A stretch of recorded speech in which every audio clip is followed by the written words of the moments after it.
So, as Matt already pointed out, we were going to talk about the RefXAS database, which we have developed under the consortium Daphne. Myself, Abhijeet Gaur from KIT, and Sebastian, my colleague from University of Wuppertal, will be presenting the current status of this database and the future plans. So, yeah, let's go. I'll just take the pointer. Yeah. So, just a short introduction about the database. And before that, we have the Daphne. What is Daphne? So, it's this consortium which stands for Data from Photon and Neutron Experiment. This has been funded by DFG as a part of a German National Research Data Infrastructure called NFTI. And our main aim is to make the scientific data fair for the whole NFTI community and in scientific community in general. If we talk about the objectives of our consortium, it is to make the growing volume of the valuable measured data accessible to the community of photon and neutron users. And this can be done by the following objectives of how to collect the metadata, document it, how to create the curated repository, and then repository of managed software to process and analyze the data. And in the process, we will also like to educate and train people in the RDM, and then definitely connect to the other consortium within NFTI for national and international organizations. So we are working under the objective 2, which is the repository database of the curated data. And before going further, I would like to point out about the kind of observation we did for the X-ray community user groups under different sectors, which is shown here. So it's quite diverse that we have the X-ray research user groups in the different sector as well as in scientific field are there. And to be more specific about the X-ray absorption spectroscopy, it has been one of the important synchrotron-based technique, which has been employed to analyze or characterize complex materials like catalysts, battery materials, etc. So due to its vast application, it has become a quite essential tool for studying these kind of materials as well as systems. To go further, I just show here the synchrotrons we have been frequently visiting, but there are synchrotrons around the world. And if you look at their website, there are beamlines which are meant for the ZINs, the near edge structure, as well as the EXAFs, the extended edge structure on these synchrotron facilities, which means that we have been recording a lot of data and data volumes over the past few years. And if we talk about the EXAFs analysis, there are different approaches in the EXAFs. It's often evaluated by comparing them to the previously measured or calculated reference data called standards in data. Like here, I have shown in one of the examples where a sample of us compared. It's also called fingerprinting. And also, if we want to have these more automated data processing as well as application of machine learning to a system, this also requires that we have the reference data which has been measured with proper metadata fields as well as high quality. So this is actually what is also the fair data principles. So we have most of the information about the data, that is metadata, as well as its spectral quality quite mentioned to the user. Now, the EXAFS community is already aware about these data-related challenges, and this has been quite well documented during one of the Q2 EXAFs by the experts that with this rapid growth of synchrotrons and exaggerated beamline, there is always need to give attention on the consistency of the data which is coming from different beamline, as well as how we can make this data portable to each other with given the different formats, mode of collection and the content, and as well as there is a high beamline dependency on this data. Also, to ensure or to measure the quality of data or to confirm some of the critical results, this needs to be done quite critically. And also with all these observed spectral variation, now it is very important to recommend some kind of sample preparation, data collection, analysis procedure within EXAFS community. So the challenges we are talking here about concerns, not mostly, but in the form data format, the data content, data analysis, as well as data quality. So if we can try to sort some of these issues using a databases, then it would be very nice for the exams community as well as the users. So we are definitely not have thought this has been thought very well, and there are exams database available. I have shown only some here because of the given time limit, and also there are many, but I have some mentioned. There is this exhaust lib from Met, where you have these 276 spectra, a nice overview of the data, and then we have a very nice database from Japan, which is called MDR exhaust TP, which is now consisting of more than 2,000 spectra, and then the database from ESRF, which is called FAME. And also now there is this initiative from the MDR exhaust people, where they have created this IXDB to interconnect all the exhaust databases. And this is what's done to make the exhaust data from around the world accessible, which is a very nice initiative. Now, coming back to the topic of RefXAS. So within Daphne for NFTI, we have created or developed this database called RefXAS, where users are provided with well curated quality database along with the related metadata fields, and also the users are provided with the online processing tools for the visualization of the data. Now, the first thing which we need to develop is defining metadata fields for the conducted EXAFS experiment and how they can be documented in a structure so that users will able to use it quite significantly. The second thing is the formulation of some quality criteria for the initial screening of the upload data. So it's not some kind of quality attached to the data, but just for the screening which data goes into the database or not. And in this context, another crucial issue which I will be discussing in today's talk is the usability or interpretability of the EXAFS data file formats. So to start with the classification of metadata fields, we have definitely first need to define the sample, which is a very long discussion within the Daphne consortium, because a sample can be thought of anything from the perspective of the field or the scientists who are using it.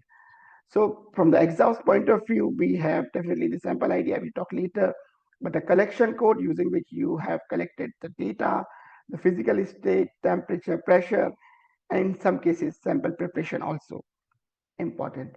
Now, source here can be synchrotron source, and then you define the mode. And depending on this, then you go on defining the facility, beamline, crystals, etc. But if the source is a laboratory source, which is nowadays quite useful, and then getting back to the laboratories, so then the instrument can be defined using some different set of metadata fields, which Sebastian will be talking more in detail later. And definitely if the data is published or is a part of publication, then you can include the reference and your owner's contact email. Talking more about the samples, there are many fields which are used to define a sample. And it would not be possible to mention all these fields at a database, given we are an EXAFS database. So it would be nice to have a sample ID of this database, which we can mention. And this sample ID used to be a unique ID so that this sample can be tracked through the different logbooks and data sets. And even though the samples themselves are not unique over the period of time, which I will show in the next slide, but this identifier can help you. And in this regard, the IGSN numbers, which are registered by DataSite services, are quite useful. As an example, recently our collaborators from the University of Kiel published this paper and they have now registered all the samples under IGSN. So with this, you can get all the information of the sample at one point, and you can also cite this sample directly so that anybody who is working on the same sample can get the information, which is very useful. Moving on, because I come from the group of Professor Jan de Groenewald, here we are dealing with the catalyst. So here I just shown what we are doing in a catalyst, because the catalyst passed to different processes in his life cycle, like synthesis. Then you have one sample ID, and then you pre-create it, and then there is an activity measurement, and then you go on and characterize. So if you define the parental sample ID here, and then the further are the branches of the sample ID, then using this, you can actually trace the sample through the different processes, and which makes it easy to compare the results of two samples. Talking about the instrument, I think you are coming here to Global Exas Club, so you all know the synchrotron, a very simple setup, and ring, a monochromator, your sample detectors, you get the spectra out from there in like this, where you have mu and energy, and you get some columns here. So depending on this, for the synchron facilities, as we have defined in the RefXAS, we need most of the metadata fields like beamline, the mode, crystals, mirrors, etc. And the beamline themselves can handle then separate sample IDs or metadata fields depending on which type of beamline it is. And the last one, metadata field, which is very important, if there is a kind of bibliography involved with the sample, who is the author, if there is a funding agency, details also to include a beam time proposal number with your data would be very useful for the other users. Now this I'm not going to discuss, but we have discussed in our one of the paper last year, quite descriptive way, the different metadata fields of the beamline, so that if within given these metadata fields, the different properties of beamline can also be studied. So I think with this, I'm already trying to make a break here so that if there are questions, we can take it. Great, thank you. That's awesome. Matthew Marcus has a question. Great. Matthew, go ahead. Yes, I was wondering about whether the detail of energy calibration is part of the required metadata. For instance, yeah, if you're doing iron zanes, you want to know what the basis is. Yeah, do you take the first derivative of iron foil to be at a particular energy? Because different people use different bases. Exactly. So this is, I think, if I have not, maybe Sebastian will be showing it, but the process of calibration is a part of metadata at RefXAS, because with all the quality criteria, which I will be taking into the next slides, coming slides, there will be quality criteria, and there the mode of calibration and how it is calibrated and the energy resolution as well as other factors will also be required to include it in the data, so that anybody who is using it knows that how the data is calibrated. Yes, this is okay. yes. For some data sets, the calibration is taken simultaneously with the sample, but for many others, it isn't. And so it has to be done separately. And I don't see that in this slide. Like taking the reference separately from the sample, or what you're suggesting, like? Well, like if you're doing a fluorescence experiment, then you're not going to get your iron foil transmission spectrum at the same time usually. Yes. So you have to, yeah. So you have to specify somewhere. Yeah, and I think I'm not seeing anything about calibration in this table. think it will be the part of our crystals and monochromator, because I have not shown all the fields here. But if you see here the crystal monochromator, and then in the next, I don't know if I can go on. So it's here basically, because here we have the absorption jump and the edge step. So while this is a direct measure of the electric composition, then there is concentration, and then we have the energy resolution. So in this, we also, when the absorption jump is measured, we need to give the details about the calibration of the energy. So maybe it's within, I have not shown it here, definitely, but it is part of our, I think here it's somewhere here, detection mode and fluorescence detection. Yeah, it's here. We have mentioned beam side. But yeah, I am sure that it is somewhere. Sebastian is going to show also in detail. Yeah. Yeah, also the monochromator table seems very specialized to crystal monochromators. And in, for instance, soft or tender X-rays, it's not always a crystal mono. You're talking about the fluorescence here. Yes, so we can have different kinds of crystals, which we have defined in this. Well, I'm like saying here. sometimes it's not even a crystal. Yes. So this details can go into then the other details which we are going to put into the beamline details, because currently what we are trying to do is arrange this metadata fields minimum into a kind of data set. So maybe that is not part of this data set, but in the beamline data set, this can definitely go in the beamline details. Yes. Okay, let's take one more question from Kurt. You have a Hi there. I just Hi. had a quick question about the data that you're collecting. Are you soliciting this from other researchers or from other synchrotrons? Or how does the data deposition process work on your end? This one I'm going to talk about in the next part, how Okay. we are, because currently we also have, it's open to all. So the users can just go to the website and deposit their data. It's open to all. So yeah, currently it's open access. So, Okay, and yeah. yeah, We've had this issue at the Canadian Light Source where I'm working, where we're building our own database. I think, Matt, you've seen it. And it's something that I'm very curious about. So thank you. I appreciate it. thanks. That's a great question. Yeah. Yeah, go ahead. Let's continue Okay, and we bye. can come back to some of these Sure. meta questions. Mhm. So yeah, not only now, as I said, it's not only the synchrotrons, but then we also have the laboratory exhaust facility. So we have these two I've just mentioned as an example, because at TU Berlin, we are working with the this Van Helmholtz geometry with AJPG crystals, and also then this example is from Easy Exhaust, which is quite also often used here.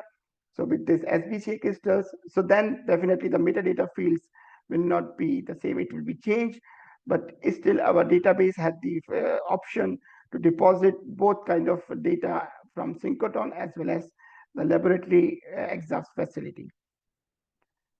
Okay, now this is what we have formulated for the initial screening of a reference data. And when I say reference, it's just a foil or an oxide, not a very complex data. So we have defined, but we are using edge step, which is directly related to the elemental composition of the sample. And also it gives you an idea about the concentration. Then we have the energy resolution, which also generally depend on the limit of the beamline used or the instrument used. But in some cases, it's not given with the data. So it's only the energy density. And also for the other purposes, maybe signal to noise ratio. And at the end, we can also compare amplitude reduction factor for more higher comparisons. So I've just shown an example of molybdenum foil data, which is distinct molybdenum foil, not the same, so it's not round robin, which are measured at different beam lines. And you can see here the white line intensity and the chi-k oscillations within the range of 15 are almost same. And after getting a fit to the data, we can see here that the molybdenum foil energy or the beam lines at this MOCO age are quite optimized because we are getting almost same parameters. but this may not be the case with other elemental ages. So this is just an example that if this could be done, then interoperability of the data could be improved. So these automatic quality check results, which I have shown here, are also part of our curation, so that the curator, whoever gets the data for the manual curation, can check the results already and get these figures to see from the online processing view, and then one can also update the metadata during the curation. Now coming to the topic of different data and file format, which is I think one of the most discussed part within EXAFS community also. We already have the general format, which is a text format, ASCII, spec, and then we also have the XDI format, which is one of the first instance data format proposed for the interchange of EXAFS data, so that there could be interoperability between the data.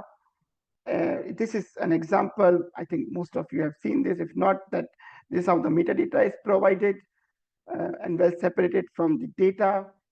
And it's a text spec format with simple, so it can be imported into most existing EXAFS database software.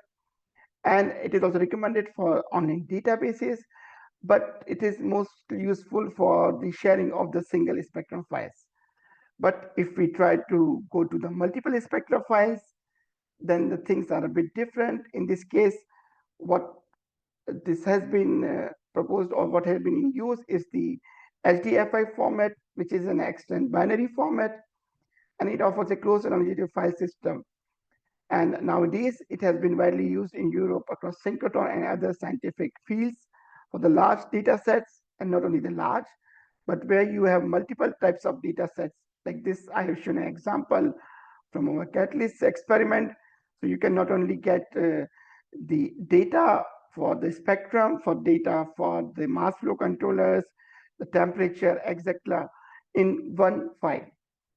And this LTF5 can store a number of EXAFS measurements along with the simultaneous measurements. However, there is one thing which is important to mention here.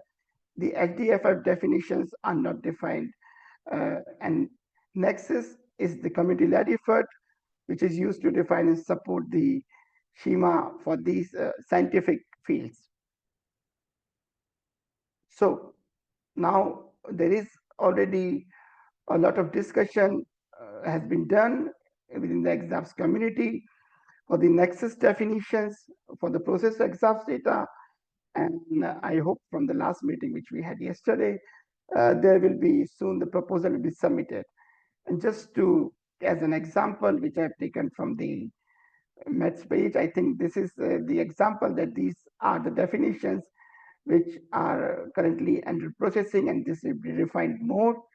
You can also go to this link, which I have shown here, to have a detailed look at these definitions. And if you want to suggest something, you can do that. And this is how then the data, the Nexus format data will look like, so that you have all the metadata which I have been talking about in the last slides in one format. So this will definitely make it easy for users to get all the information in one format. Now that I have talked a lot about the format, I will quickly show you the output data format which we are providing at RefXAS. We have these files, which are the plots, which I've shown the 4 plots, and the different format files. And the text document file, I will just show that what it contains. All the metadata fields which are inserted by the user and by the curator are here, along with the updated verification info that who has done the curation. And then you can have the contact person information. And in this, we are also providing the link to the publication as well as to the raw data. And as discussed in the USRF user meeting, it's also useful to provide normalized data. So we are also providing, along with the unnormalized, the normalized data. And this can be imported into any software easily. These are some examples of data publication by users. So again, the University of Kiel have taken data from RefXAS and published recently This one is the data published again and then submitted to database. And also one of our users at KIT have submitted it yesterday. So it's very simple and quite open access. So if anybody would like to submit their data to our database, they're welcome. So with this, I already come to the end of part 1, which I summarized that it's very important to report the metadata for any experimentally measured exhaust spectrum to increase its reusability as well as reproducibility. And for the RefXAS, we have outlined the different metadata fields under sample, instrument, others. And the quality criteria which we formulated are here is to give user an overview of the usability of the data. So not to provide some quality factor. And XDI format is one of the useful format for uploading single exhaust spectrum at the database. And HDFI format is preferred for sharing multiple exhaust spectra. And at RefXAS, we have already tested most of the formats, and they can be uploaded at our database. And the output data format consists of the different metadata, quality criteria, as well as the bibliographic results of the data. So with this, I think I should first thank you for your attention. And now we again come to the part where if there are some questions, we are happy to answer. Great, Abhijeet. There's one question, Daniel, if you want to ask your question, go ahead. Is it in the chat? Yeah. Daniel asked a question in the chat. I'll paraphrase. It comes back to a collection of calibration measurements and modes for reference standards, especially when they can't be collected simultaneously. I'll offer my thought on this, and maybe Abhijeet. So, well, I think that this is included in the RefXAS. That you could say that a particular spectra uses the same reference as another spectra, or that spectra is the reference. Maybe if they're not collected simultaneously, they were collected, within an hour of each other or something, or it's known that at this beamline things don't drift that much. Is that a fair characterization, Abhijeet? Is there a way to say this spectra goes with that spectra? Exactly, Matt. This is what is actually the beamline settings actually define if there is some change. So we have all the beamline, most of the parameters which define the beamline settings. So the settings are same during the measurement of different spectra. So this can be used for other measurements as well, I guess. So yeah. Okay, so we'll have time for questions at the end as well, I hope. So why don't we switch to, so thank Abhijeet, that was great. And why don't we switch to Sebastian from Wuppertal, who's going to talk more about, I think, some of the technical details. Sebastian, take it away. All right, thanks again for having us. So additionally to what Abhijeet talked, as you can see, I will talk a little bit more about the technical developments and features. And well, initially I have a few slides that sort of will pave the road for the actual features of the database. So there will be some sort of overlap, and but I guess it's quite natural. So initially we had logically some aims and objectives. So our goal was to create a reference database for XAS, high quality data. And like Abhijeet already said, the user should have an integrated data submission pre-processing system, in the best case fully automatically. The metadata should be FAIR compliant. There should be a quality control, some kind of quality assessment. It should be open access. And well, it should be a research-driven initiative. So that's why we initially defined the metadata fields, and now you can find them alongside the documented alongside the XAS data. And as a result, or the result is that the data can be easily reused. And well, then last but not least, the database should be curated so that the data quality can be easily judged. So we had some bottom line, or the benefit for the user would be quality control curated reference data. You'll find this QR code on most of the slides. You can check out the website yourself while you're listening to the talk. So we started with metal foils as standards because they are ideal samples, stable, easy to handle. Usually we don't have influence of any sample preparation. Then we said, okay, when we are done with the metal foils, we should take the next step on the agenda, means including powder samples, because they're more realistic. And as Abhijeet already mentioned, we have a few beamlines and facilities involved, P64 and 65 of DZ, SLS, ESRF. So they are was very helpful until now.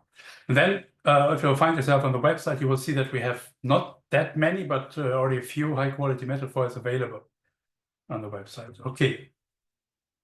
Now comes the technical parts, or the start of the technical slide. So I will work you through the workflow for the data set upload.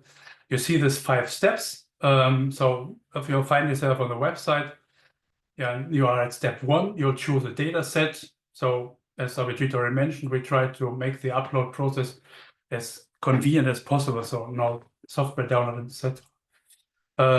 So user chooses a data set, gets a raw preview, the header is extracted automatically. Then there's this metadata field mask. The user verifies the data set. And then in the background, we have steps 4, 3, and steps 2, 3, and 4.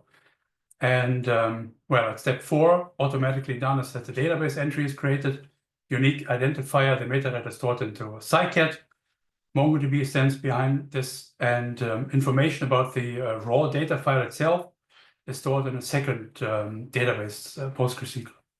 And we have step 3, still in the background happening automatically, is this feature quality control, where the data set is checked, the quality criteria applied, graphic analysis done. And then we have a two-way street, as you can imagine.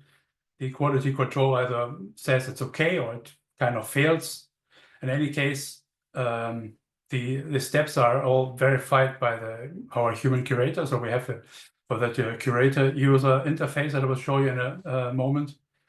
And then, well, if the curator says it looks all good, then the metadata is, so the database entry is kind of updated and basically gets a green light. Yeah, the data set is allowed to be displayed on the website. And then we are at step 5, that any user, like Abhijeet said, both the upload process and the visibility of any of the data sets are not behind a lockdown, it's all open access. So anyone will find 4 graphs of the analyzed data, of course, the metadata of the data set, and downloads regarding the data set. So we would like to say that our status is fully operational. This is the navigation bar. So here you'll find the upload. Again, it's not behind a login. Then you have the opportunity to search for all data sets. And we can handle automatically already a few different data and file formats for upload, including TXT, XDI, HDF5, and then, as Abhijeet already said, soon, hopefully, then also the Nexus.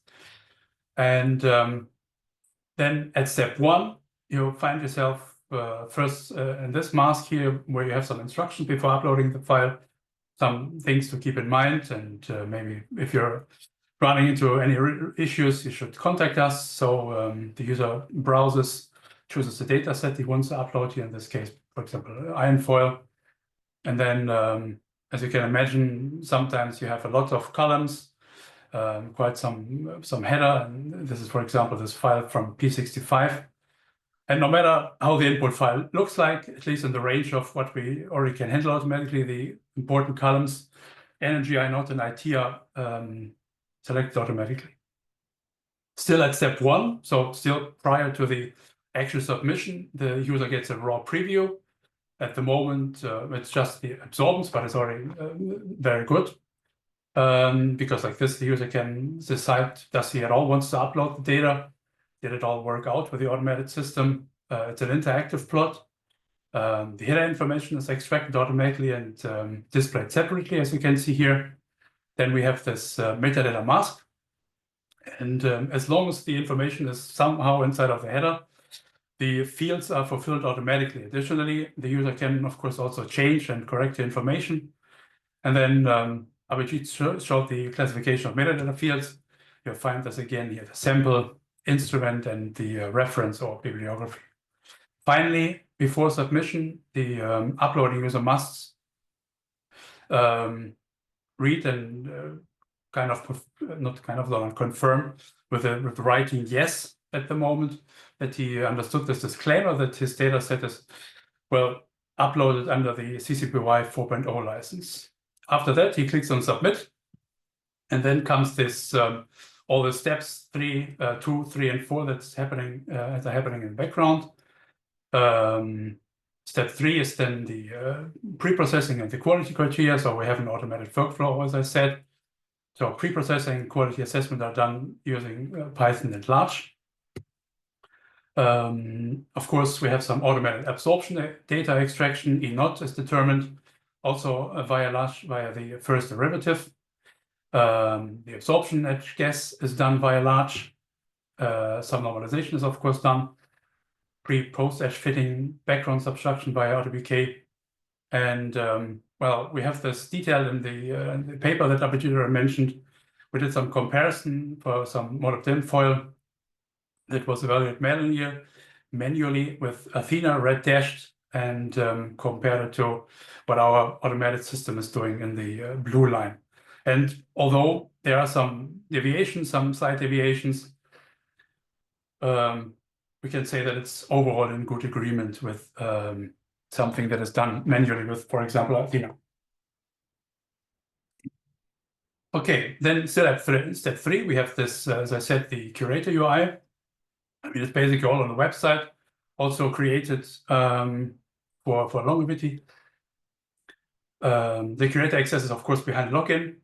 And basically, the curator gets a notification that there are some data sets that require attention. He clicks on please verify, and then for now, only to the curator, he sees this 4 plots, so the absorbance, normalized absorption, and so on. And the curator can also download the whole work as a zip file. There's some TXT files, some description files, metadata, the 4 plots, and a structuralized download file that Abhijeet already has shown. Then the curator can update all the data sets in case something was forgotten or some spelling mistakes and so on. And then the curator clicks on approval. If it all checks out, he states, or the curator states the name, mail, and the date, and clicks on submit. And only then we'll find ourselves at step 5, where the verified data is actually published on RefXAS. Yeah, so anyone, again, not anyone which is an open access, will find this 4 static plots, the metadata format in a structuralized format. Again, we find here our pillars of metadata, sample, instrument, and reference. Then also displayed is the result of the automatic quality check. Here, for example, so synchrotron transmission, the result of the edge step, KMax energy resolution, and the energy. And then, just like the curator did, anyone can download the whole work as a zip file, which is a very nice thing. Just again, as a reminder, because Abhijeet has shown this already, we have this HF5 JSON YAML, soon then also Nexus, and this very nice structuralized download file with 3 columns, energy, mu, and normalized. And I can imagine you can upload, import this into, for example, Athena, and use it then for any kind of further analysis. No databases is good if you can't search through it. That's why we also have the search data sets with filters. Basically, what we have at the moment is a centralized data set list. As you can see, we have right now 43 data sets available. It's a growing number, I would say. At the moment, we can filter via element, also something that needs to be extended in the future. You can also type in a keyword. And well, if you're, for example, interested in nickel foil, you will click on more, and then you'll find yourself again at step 5, so where you can see all the plots and so on. Well, we have some recent improvements. I mean, I have showed you this already for the raw preview. So we're now using plotly or plotly instead of matplotlib, which is, well, interactive raw preview, which, as you can imagine, you can just zoom in an area and look upon anything and decide if you want to upload your data at all. The same goes for the data set page after upload and curation. So here we have at the moment the absorbance data and the normalized absorbance data, which is additionally to the 4 static plots, so just to have a bit of variety. And well, recent improvements, we also have now the laboratory XAS mask. So we have finally defined the metadata fields for the laboratory source. And practically is what's happening is that the person prior to the upload chooses Synchrotron or laboratory in that case. The page reloads, and then the metadata fields for instruments are changing. So just as a comparison, this is what we have for Synchrotron, and laboratory have a few more fields, and of course some overlap like element edge and the K range. So that's also very nice. And also what's still under development, but which is already quite nice, we have a documentation page. We have tried to keep most, or I think I would even say almost all of the function and classes that we have written in Python quite descriptive, that anyone who might take over and for the case that the database would actually live long could take over and well, keep working on it. The web server itself is open source as a repository on GitHub. So if you find yourself on, if you have some minute, you can give us a start. That would help us, of course, also with the outreach. And yeah, then I'm coming already to the summary of the second part. So as you have seen, we can handle automatically different data file formats for upload. Every data set is at the moment uploaded under the CC BY 4.0 license. We have a curator UI for the human curation. We're providing standardized downloads, so machine readable files, JSON, YAML, and HTML5, and soon then Nexus, very soon, I hope. One human readable file that can be used for analysis publication. You can search with filters. We have now interactive plots, the RefXAS mask, which is very important. And then we know that there's still a lot of work to do. At the moment, we are almost done with moving the infrastructure to a long-term or more long-term solution. It means the KIT. As soon as the Nexus 6 standard is out, we are planning to implement it as fast as possible, which would then improve the interoperability. And at some point in the future, any kind of machine learning compatibility. We're planning to implement a comparing feature that any uploading user prior to the submission would, for example, if you have an iron foil, then you can choose an already existing iron foil and check, does it make sense to upload the data or not? For example, I mean, there are other benefits from the comparing feature. Then, of course, we need to define and test the quality criteria for different modes of XAS. Then, since we are already in contact with Masashi, we'll meet with him in April. We are planning to implement us or the RefXAS into IXDB. For those who are not exactly sure what it is, it's a very nice cross-search website that Abhijeet has shown. You can scan the QR code, which will lead you direct to this. And then we're planning to implement DOI minting so that each of our data sets, well, also gets a DOI that we then can provide. And then, well, at Daphne for NFDI, we have talked a lot about this, and it's a maybe, but it would be very interesting to have some kind of LMM, large language model implementation that would maybe enhance any kind of upload workflows. I mean, that's just some ideas. For example, I was thinking that there would be a user guidance through the upload process, maybe some auto suggestion of the metadata. Then also two big maybes, validate the entries and flag inconsistencies.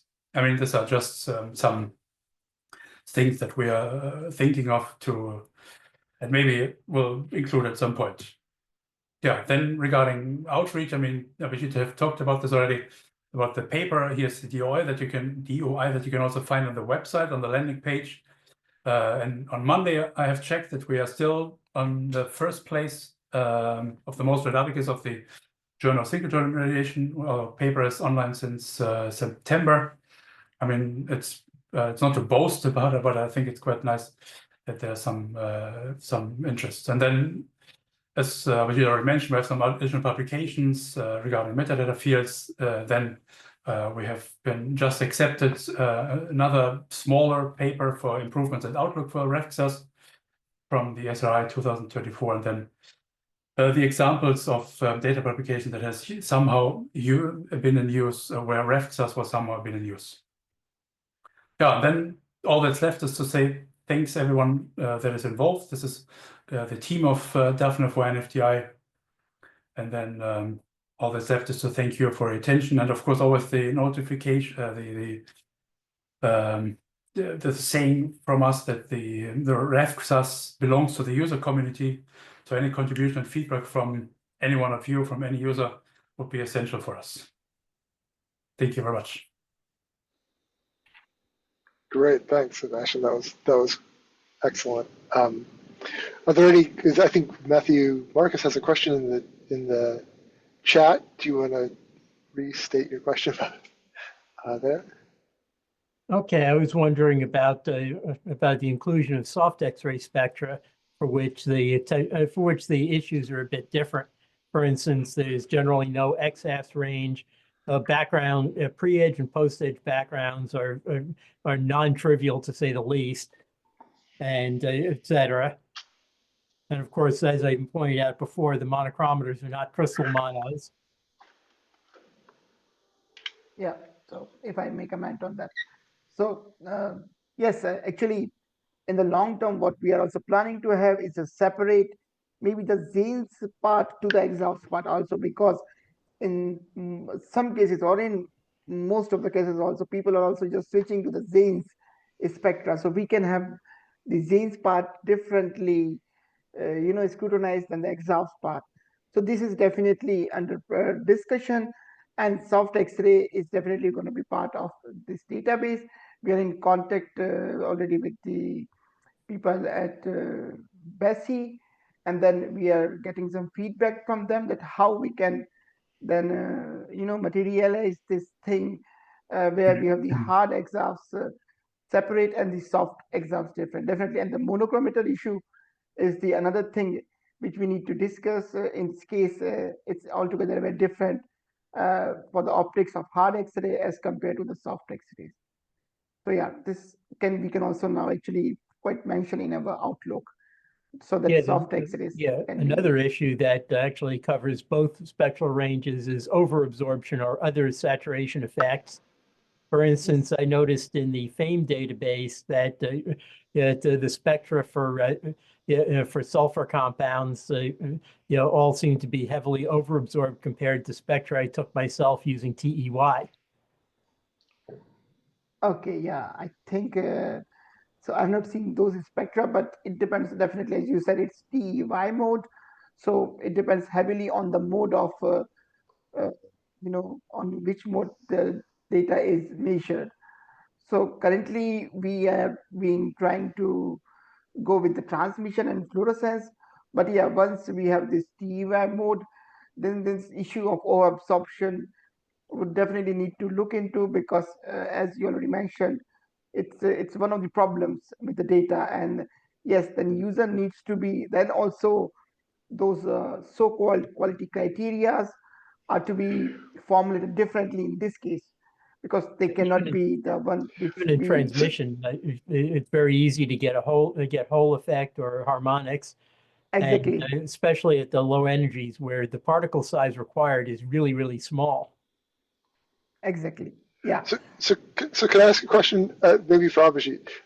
So the steps here include a step called curation. Yes. And I think my question is, what are the criteria and who's doing that curation? And maybe to Matthew's comment, is there a way, or could there be a way to add community curation ideas? I think at one point there was a suggestion for these databases that you allow users to give a rating or a star or a review and say, this data is fine, but it might be overabsorbed, or this data is clearly used a different energy than these other spectra, and just to give the ability for maybe user comments in that way could be, crowdsourcing curation. Yeah. So that's a very, it's a brilliant idea to involve the community in this kind of giving feedback, as we already mentioned in this. So currently, I'm the one who is curating the data, and it's not a very big deal because we started with the metal foils. That's why, Right. actually, yes, you see. So that's why we a bit like, we're taking small steps so that we just don't try to have the samples which already start a discussion. How can you say it's a better or not? So that's why we are taking steps, and from this, definitely at some point having more curator, because it's just me. We have a lot of other people who may start curating parallelly when the data is pouring in from all over, and then open it to the community will be a very good idea, where we can have a separate section like a user comments, that maybe this data looks overabsorbed, the calibration looks a bit different than what they had, and then the more the user community is involved in this process, the better it grows. I think this is very good idea to do it like this. Yeah, and the concerns are quite real. Yes. Okay. Any more questions, or any for either Abhijeet or Sebastian? I'll ask my maybe hard question of, so there's a lot of databases out there, Yes. and there's this great compilation or in Japan to point to the different databases. Do you have any thoughts on how the different databases could be made to interact with each other, or could you download all the data from the Canadian light source and include it into this database? Yeah, And I think there's both technical parts of that and maybe political or personality questions there. And you can take whichever. Personally, I'm very interested how this talk will work out with Masashi and the implementation of IXDB. I mean, I have checked out a little bit how this all works with the endpoints and stuff, and I think it will be very interesting to do this step already, and then to get a better, for me at least, to get a better understanding how it works technically, to have the cross-search availability and stuff. Yeah. Right. Yeah, that seems like an open question then. It's quite an open that how we can like we have already this IXDB where you can actually connect them, but yeah, you said interconnected and then downloading from one interface. This is something the technical people needs to think. Yeah, I just mean for me would be the first step to understand how that works, and then maybe will also have more thoughts on how to answer your question, Matthew. Sure. I'm all ears because I'm